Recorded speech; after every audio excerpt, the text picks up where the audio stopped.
পড়ার নেই, তোর সাথে একটা কথা ছিল বাবা। হ্যাঁ বলুন।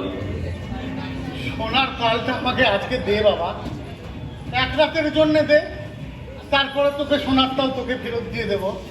না বাবা, সোনার তালটা আমি বিক্রি করবো বলে ভেবে এসেছি। আপনি কোনো টাকা পয়সা না দিলে আমার তো আর কোনো উপায় নেই। এই তো সেদিনকে এতগুলো টাকা দিলাম, তো কিসের এত টাকা লাগে বলতো? 10 দিন হয়ে গেছে। প্রতিদিন একটা মানুষের কত খরচ লাগে? ছেড়ে দিন বাবা, আমি আজই ওটা বিক্রি করে আসছি।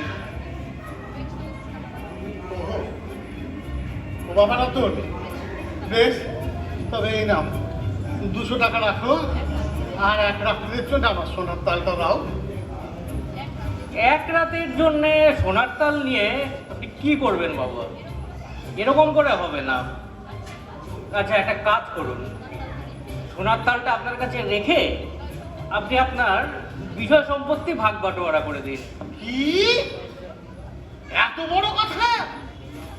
আমি বেঁচে থাকতে তুই আমার বিষয় সম্পত্তির ভাগ চাও?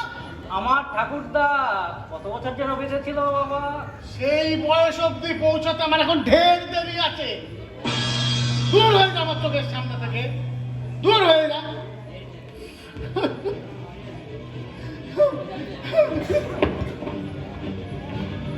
পড়ার আমার মৃত্যু কামনা করছে রে রতন, পড়ার আমার মৃত্যু কামনা করছে।